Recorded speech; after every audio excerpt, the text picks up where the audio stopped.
Final roster spot. No surprise, Michaela Timpson. I don't think she'll play much this year, but going forward, she definitely is a Natasha Howard replacement. Just moments ago, the Indiana Fever made a stunning move that's shaking the WNBA to its core. Fever made the final and expected roster move. Stephanie White told us earlier today that she was going to be making that final cut. The Fever only got 11 spots. They can only afford 11 players to start this season. They didn't have the cap space to keep 12 players on the roster. I don't believe the Fever have the best team. I think they have one of the best rosters. Another player has been cut, waived without warning, and fans aren't buying the official explanation. The team claims it's about roster space and strategy, but insiders and supporters are pointing fingers in one direction. Fever only going into the season with 11 players. They're a versatile team. They can go bigger. Caitlin Clark is going to have to play heavy minutes. You can tell the difference when she's in the game versus when she's not in the game. They don't play with the same speed. Caitlin Clark. Her influence on the court is undeniable, but now it's extending into the locker room, the front office, and the roster decisions that are costing players their careers. The Fever are no longer hiding it. Lexi Holmes also quoted, Caitlin has a different aura going into this season. It revealed that she was taking creatine. That's why you see that brolic frame from Caitlin Clark. They're building everything around Clark, and if you don't fit her game, you're out. This latest cut? It wasn't just a roster move. It was a power move, and it proves just how much control one rookie already has. The roster is down to 11, and rookie Michaela Timpson gets that last spot. Fever are set at 11 for now. It was pretty obvious they were going to keep Timpson. The news broke fast, and the reaction was immediate. The Indiana Fever had released another player from their roster, this time someone expected to contribute in the regular season. No injury, no scandal, just a swift, silent goodbye. Today, the Indiana Fever have officially released Jaylen Brown. Jaylen Brown has simply been waived from the roster. We have waived guard Jaylen Brown. Thank you, Jaylen. And it looked like Jaylen Brown has finally met her fate. And while the official word from the franchise cited roster adjustments, fans, analysts, and even some players are reading between the lines. Because this isn't just the second or third name removed, it's part of a pattern, a clear, intentional shift. And at the center of it all is Caitlin Clark. Caitlin Clark is shooting further than she was. Further. I didn't think that was possible, but she's doing that. And she's also got her teammates. Leah Boston's with her. Kelsey Mitchell's with her. There's some new faces. DeWanna Bonner, Natasha Howard, both WNBA champions. Sophie Cunningham, Sydney Colson, another WNBA champion, and also veterans. Since the day Clark was drafted, the Fever have undergone a transformation. Practices are faster. Plays are built around spacing and tempo. The offense now stretches the floor to allow Clark's deep range and quick vision to take over. And while that's great for team production, it's not great for players who can't keep up. Indiana waived 26-year-old guard Jaylen Brown on Tuesday afternoon. Brown came into the Fever from Dallas. Those who don't match her style, whether defensively, in transition, or off the ball, are being quietly phased out. This latest cut, it feels less like a coincidence and more like confirmation. The Fever are now Caitlin Clark's team. Rookie Michaela Timpson has made the Indiana Fever opening day roster. Michaela Timpson, 18 pick in the draft, came out balling. She was a steal in the draft. She's definitely looking like she is going to be a big part of the future. So Michaela Timpson makes the final squad. Of course, Timpson has those physical attributes that you can't teach and brings a good attitude to the floor clearly as well. Insiders close to the situation say the coaching staff is under pressure to maximize Clark's abilities immediately. That means prioritizing chemistry over loyalty, skill fit over seniority. If a player can't knock down open shots off her passes, keep up in fast breaks, or execute in pick and roll with precision, they're suddenly expendable. And that's exactly what this latest cut signals. Timpson signed a 4-year rookie scale contract with the Fever. She will earn $69,000 in 2025, $70,000 in 2026, $77,000 in 2027. The Fever aren't wasting time trying to make it work. They're moving pieces quickly, and Clark's game is the blueprint for who stays and who goes. The player released today reportedly struggled in early training camp sessions to keep pace with the new tempo. Though experienced, she wasn't a perfect match for the system Clark is naturally creating.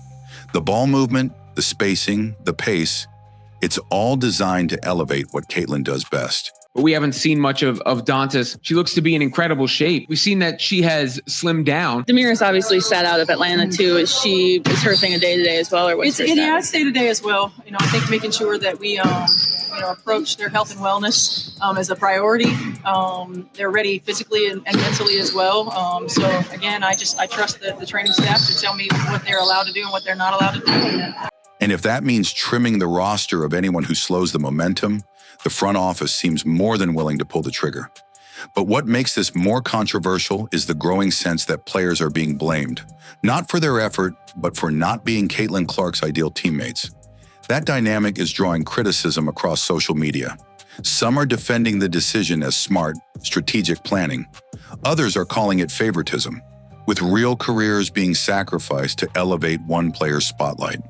The final roster: Bonner, Boston, Clark, Colson, Cunningham, Dantas, Howard, Hull, Mitchell, Timpson, Turner. That's 11. This is the final roster. I think it's a good team. What's undeniable is this. Caitlin Clark has changed the Fever's entire trajectory. And whether people like it or not, the roster now revolves around her. This latest cut isn't happening in a vacuum. It's part of a calculated reshaping of the Indiana Fever, and Caitlin Clark is at the core of it all. Rookie Michaela Timpson has made the Indiana Fever opening day roster. Michaela Timpson, 18 pick in the draft, came out balling. She was a steal in the draft. She's definitely looking like she is going to be a big part of the future. So Michaela Timpson makes the final squad. Of course, Timpson has those physical attributes that you can't teach and brings a good attitude to the floor clearly as well. Since her arrival, the front office has been aggressive, almost surgical, in building a team that complements her unique style of play. And now, with another player released, the message is loud and clear. If you're not elevating Clark's game, you're not staying on this roster. Caitlin Clark is shooting further than she was. Further. I didn't think that was possible, but she's doing that. And she's also got her teammates. Leah Boston's with her. Kelsey Mitchell's with her. There's some new faces. DeWanna Bonner, Natasha Howard, both WNBA champions. Sophie Cunningham, Sydney Colson, another WNBA champion, and also veterans. What's especially striking is the speed at which these changes are happening. We're not even deep into the season, yet the Fever are acting with the urgency of a team on a playoff mission. Coaches are under pressure, ticket sales are exploding, and fans expect wins, not years of development. Lexi Hull's also quoted, Caitlin has a different aura going into this season. It revealed that she was taking creatine. That's why you see that brolic frame from Caitlin Clark.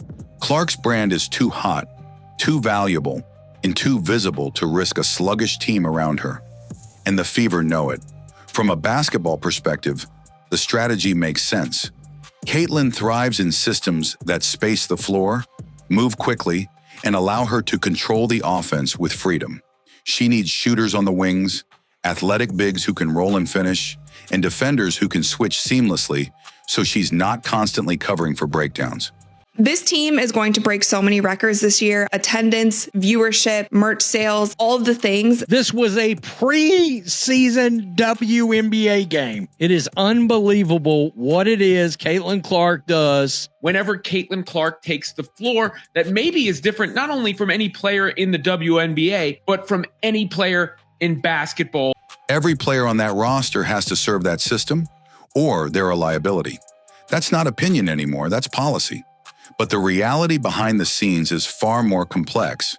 The player cut today reportedly had solid leadership qualities and experience. She wasn't a star, but she was dependable, a glue piece. And yet, in a Clark-led offense, that wasn't enough.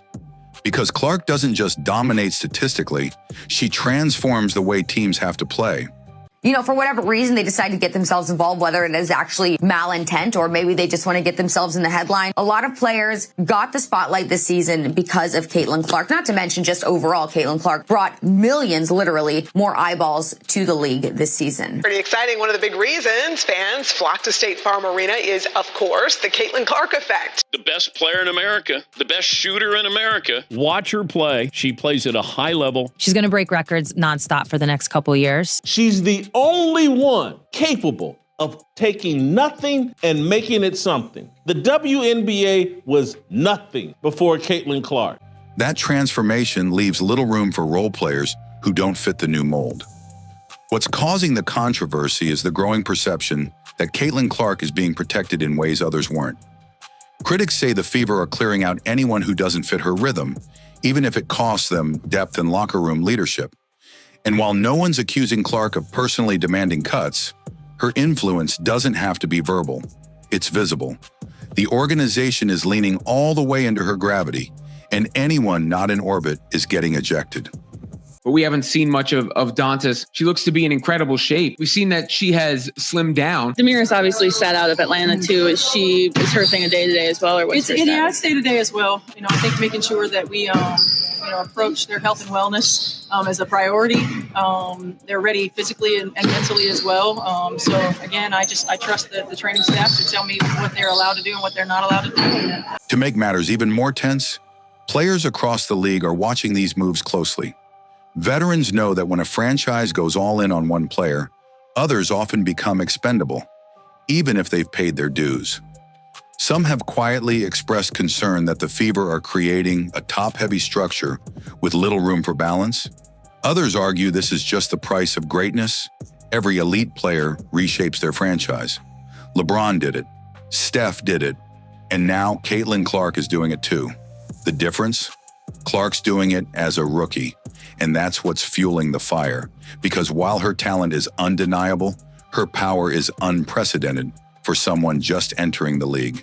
The final roster: Bonner, Boston, Clark, Colson, Cunningham, Dantas, Howard, Hull, Mitchell, Timpson, Turner. That's 11. This is the final roster. I think it's a good team.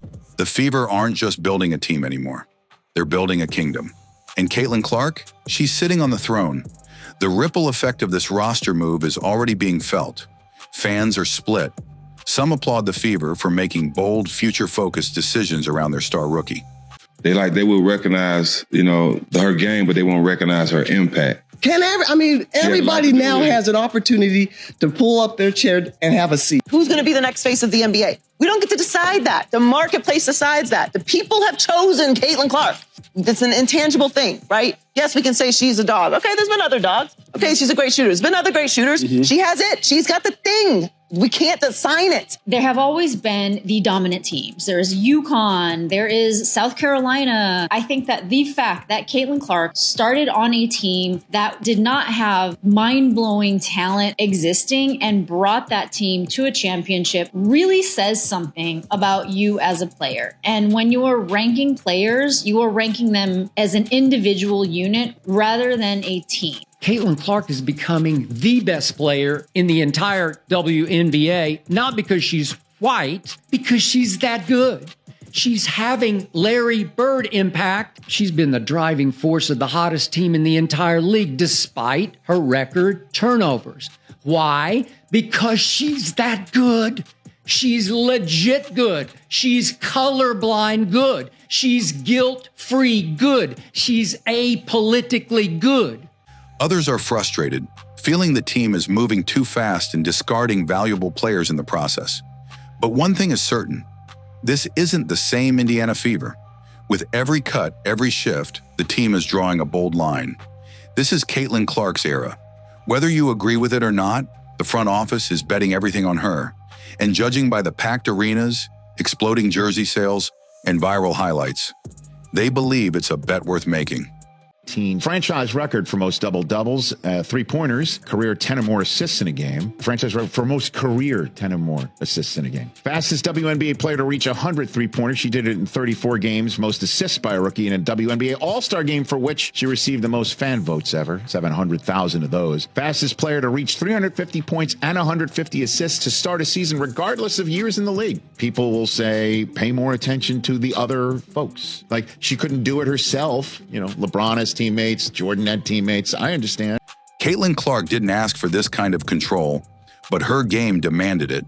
And now the Indiana Fever are all in. Another player is out, and the message couldn't be clearer.